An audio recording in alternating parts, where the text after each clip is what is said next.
So ganito yung sasakyan nyo papuntang San Luis, Cabol. Para lang siyang passenger boat na mas malaki dun sa usual na island hopping.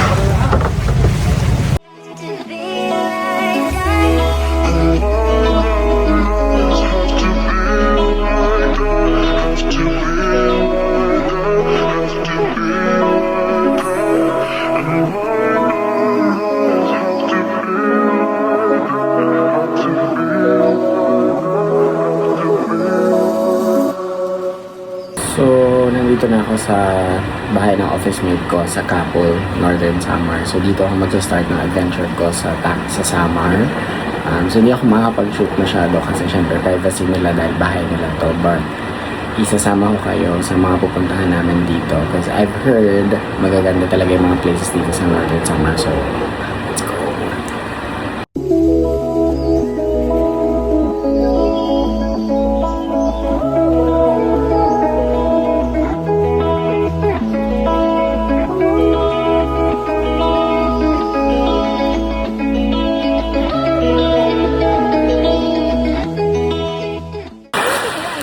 We are at Oson or Abac Beach.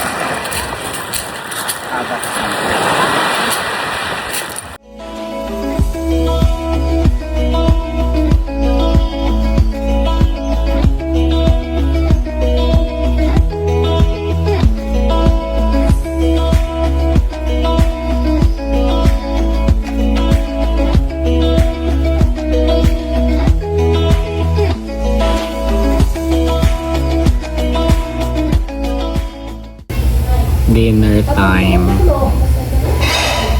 Siya yung lokal na nandito. Yes, I'm welcoming my friend. So ito daw yung nag-iisang bar. Yeah, anyway, grill house, tapos video, karaoke. Ayan na. Pakanta ka ba? Hindi. I sing. Ikaw, hindi ka rin naman kumakanta. Oy, I sing. So dito kayo magbibig. Kami yung unang customer. So I'm in Allenport. Technically day 1. Full day 1 in Samar. So papunta ako ng terminal para bumiyahe papuntang Catbalogan. Then doon ako mag-stay for 2 nights, mag-iikot-ikot doon, and then meet another office mate sa may Taft naman. So let's go. Yung boat pala, yung mga nasakyan ko like from Matnog to Capol, and then from Capol to Allen, 200 pesos yun. So ayun, hanapin ko muna yung mga tricycle pa terminal. See ya! So I'm now in Calvario, papunta sa terminal Catbalogan. Nandito na ako sa terminal. So nagtanong ako kung may van papuntang Catbalogan. Unfortunately wala daw. So itong bus yung babiyahe. Sobrang fantasy kasi ordinary bus. Walang aircon, bukas bintana, ganyan. So adventure talaga. Mga almost 2 hours more or less yung biyahe. So let's go. Wala din masyadong tao. So sana hindi na magpuno. So finally, I'm in Catbalogan. Looking for my hotel somewhere along here. It's called Roulette Hotel. Ito na. Finally, after so many hours of travel, nakarating na rin. Daming pinagdaanan. Makapahinga muna at hindi pa kumakain. So mag-check-in lang ako and then hanap makakainan for lunch. Later guys. I'm here. I'm currently staying in Roulette Hotel. So, bali one night lang ako dito. Supposedly, dapat nagkaroon kasi ng change of plans. So, dapat talaga 2 nights ako dun sa friend ko sa Kapol. Pero, yun nga, sudden change of plans. So, bumiyahe na ako from Kapol to Calbayog, then Calbayog to Catbalogan.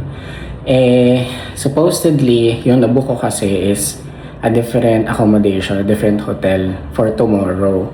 Pag-check ko ngayon, wala na available dun sa hotel for today. Kaya, no choice na pubook ako ng ibang hotel. So, ayun, gusto ko na rin syempre makapagpahinga, makapag-freshen up. So anyway, ito lang yung room. So as in, pagpasok mo ng door, yun yung CR, and then yung bed. Tapos may TV na maliit, may storage, and then yun yung CR, may bidet. So, plus factor. Ayun.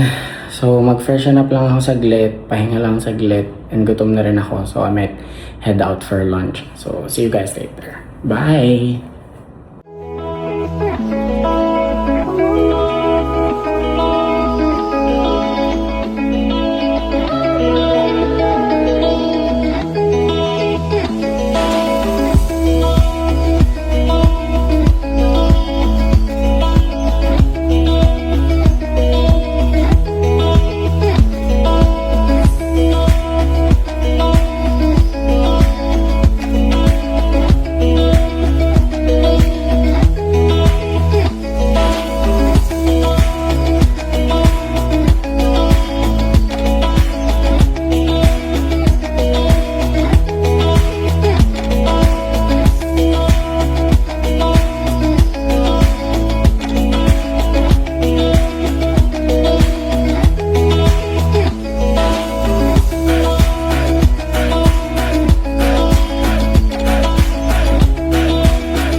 So, I'm back sa accommodation.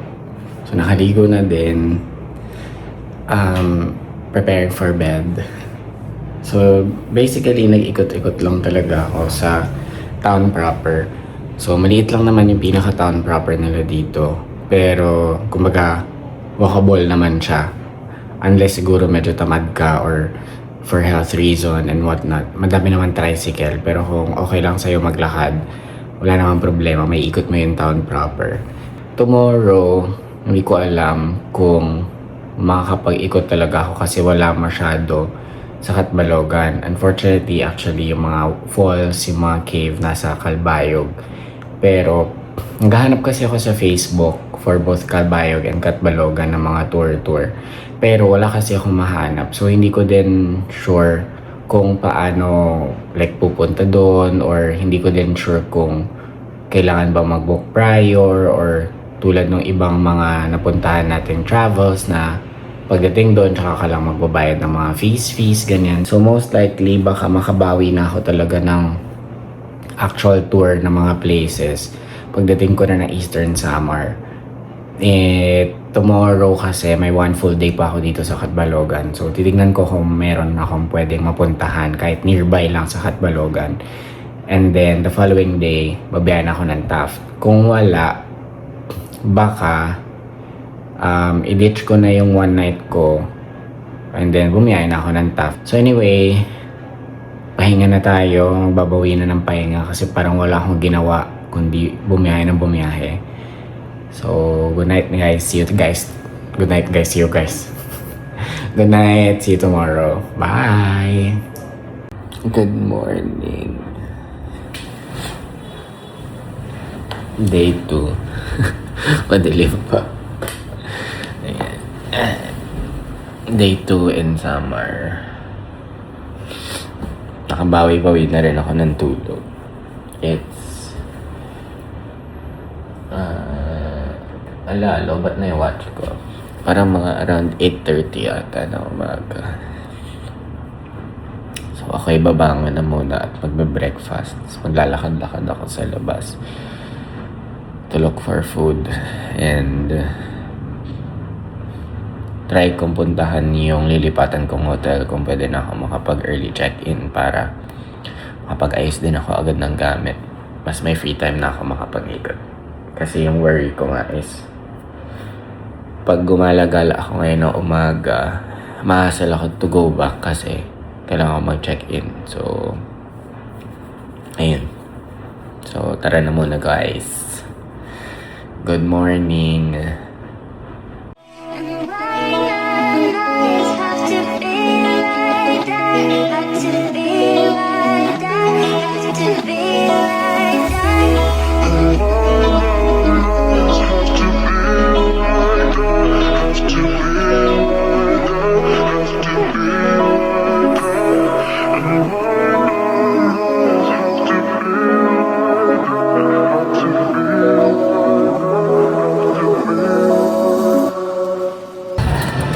Done with breakfast.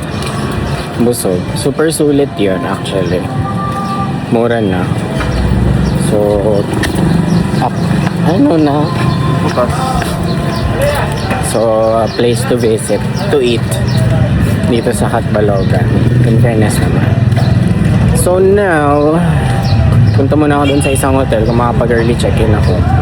And then, magtatanong na ako ng van papuntang Taft sa Eastern Samar to meet my office mate. So, let's go. After almost 2 hours, I'm here in Taft, Eastern Samar. So, may office mate din ako dito. Naantay ko na lang din. But I might probably check in here sa Mana Hotel. Kasi ito yung pinakamalapit sa kanila. So, yun. I'll be staying with them for a night siguro kasi nag-offer naman sila and nakakaya naman siya tumanggi. So, but then, syempre for their privacy, bahay pa rin nila yun. Sabi ko, I prefer na makapag-check-in pa rin sa accommodation. So, ayan, baka dito ako. So, antayin ko lang sila kasi nawalan sila ng gas. Papunta dito. So, yan. For sure, mas may ikot ko na kayo sa mga offer na Eastern Summer. Kaya, let's go.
Nilalasik na ako. Kita mo na to. Di pa nga ako lumulog-log eh. Lamig! Taglo?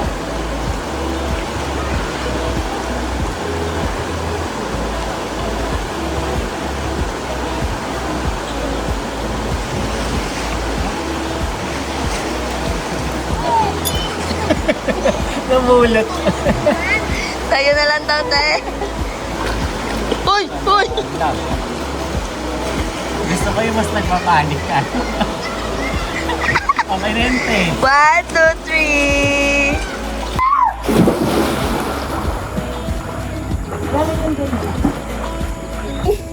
Hi, vlog!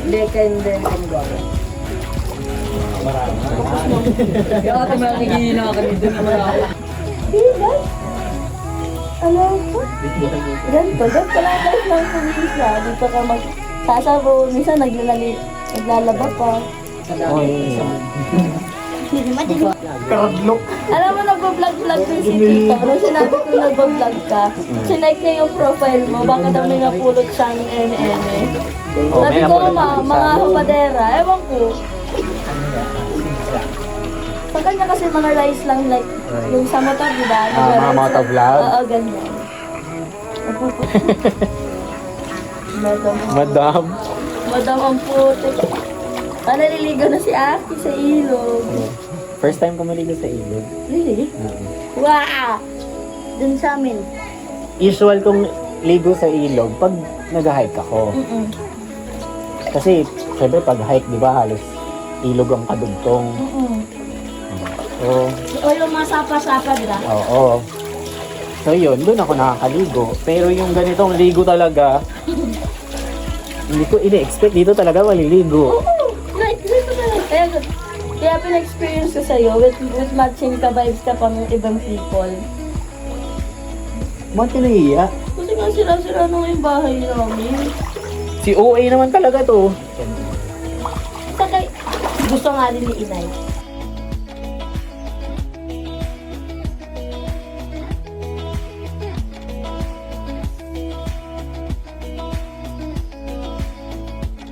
Tayo sa labas kumain, Aki. Sige. Dito? Kaso madilim. Good morning. Day 3 in Samar. So I'm currently in Taft, Eastern Samar. So it's 4 a.m. We're planning to go to Calikuan Island kasi nandun daw yung best beach in Eastern Samar. So, ayun. So, since alam nyo naman, ma-beach ako, ubad-ubad, ganyan. Kailangan natin mapuntahan yun. Pero magmamotor lang kami. It would take us around 3 hours more or less going to Calikuan Island. Yun lang yung pinaka-itinerary namin for today kasi nga malayo siya. Yun na yung pinaka-malayo itinerary na nasa listahan ko. And then for the next few days, yung mga medyo malalapit na lang para at least hindi rin pagod sa biyahe lagi. Kaya pinauna ko na yung malayo as first itinerary sa Eastern Samar. So, let's go!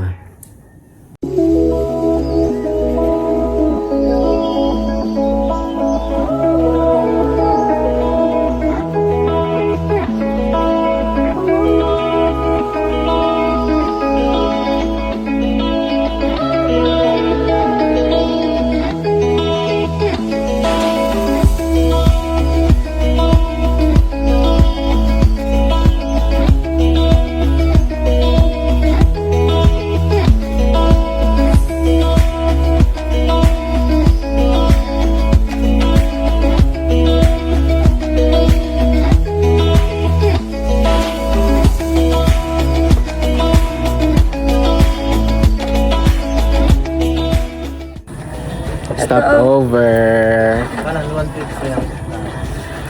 Kakain muna. 150 lang. Di na 200. Ay, 200. Ang tawag dito? Ginorno. Norno? Masarap to pag may kape.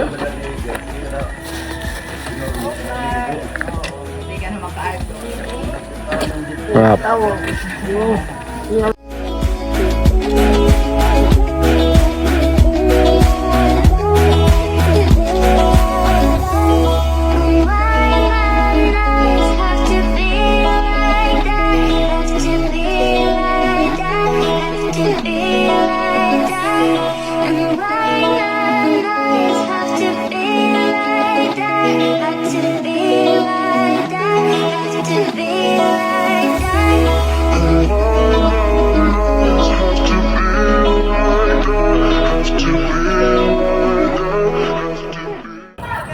So, from Calikuan Island, hindi na kami naligo doon kasi yung beach, puro bubog ng mga bote.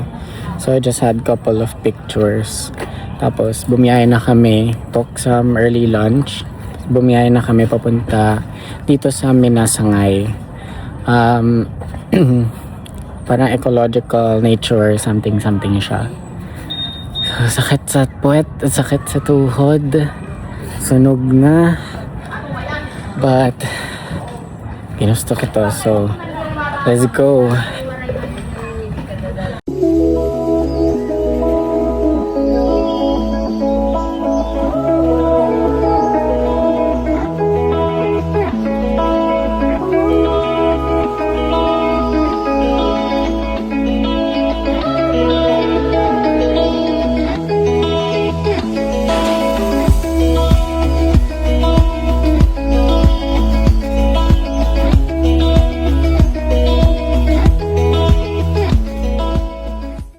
Back sa accommodation.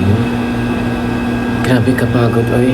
So imagine, we left here at 4:30 a.m. Arrived in Caliguan Island mga 8:30, I think. Sakit sa puwet kasi nakamotor lang kami. Tapos ang sakit na rin nung pauwi na, sumakit na rin yung tuhod ko. But ayun, we went to St. Anthony of Padua na church. So, sabi nga nila miraculous daw yun. So, I had to say a few prayers and wishes. And then, after noon, punta kami dun sa isang beach. Pero, hindi siya ganun ka, like, usual or typical na beach. Parang may sand naman and all. Surfing spot siya. Pero, hindi ako nag-swim or hindi kami nag-swim kasi ang daming mga bubog ng bote. So, change location kami ngayon. Yun nga lang, ayan. Sunburn. Sobrang nog-nog. So, kilala nyo naman ako, lagi nakatang top. Then, tomorrow will be in Makati Island or Makati. Or basta yun. Yun lang yung itinerary for tomorrow. So, beach din siya as usual, pero hindi kasi siya yung mga usual spot na napupuntahan in Eastern summer. So, it's good na makikita or mapupuntahan siya. Something new, definitely. Although, syempre, beach, island, same lang naman, but still, diba, iba pa rin na medyo bago-bago ka pa rin dun sa lugar. Kaya, excited, and at least hindi kami super early. Parang we will leave at around 6 a.m. or depende. So, ayun. For now, mag-good night na ako because I am totally tired. See you guys tomorrow. Bye! Good morning! It's 6 a.m. So, we're about to go to Makati Island. Just waiting for my office mate, the tropa, and the family. Nakakasama namin to go there. So, ayun. So, anyway, see you guys later. Bye!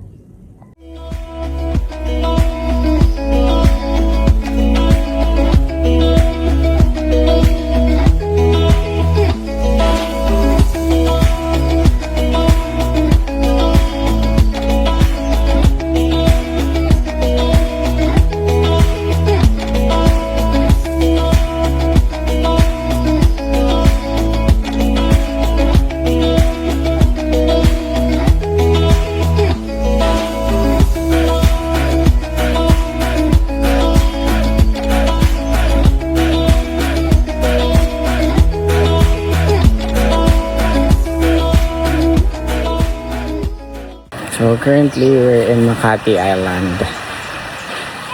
Spells as M-A-C-A-T-E. So may mga resort dito, like few resorts on the island. So pwede kayo mamili. We're currently at Ohana. So nag-rent lang kami ng cottage for 500. Pero may mga room sila for accommodation. So if gusto niyo mag-overnight, pwede naman din. So, tamang chill, relax. I think we're gonna stay here for one whole day. Tamang pahinga lang talaga. We deserve to rest, all of us. So, you give that to yourself. Yeah, let's go.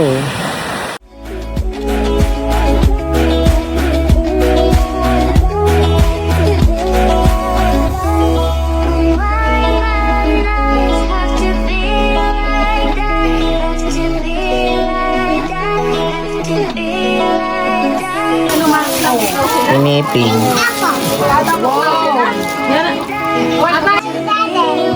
Daddy, kita ito kaya lamoy.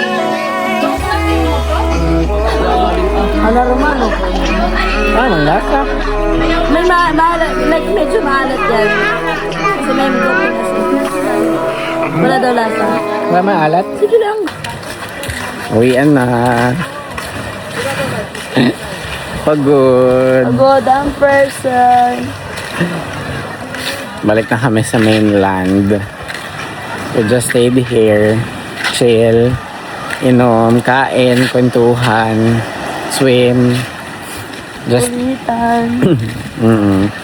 just a perfect place to just chill, relax. Spend your time peacefully. So, mura lang din yung mga cottage, 500. Yung mga overnight, mga 1 plus, 1,518, ganon. You have the beach. So, you're free to bring food. Might as well visit here in Makati Island sa Eastern Samar. So, ayun. For now, balik na muna ulit. See you guys later. Bye!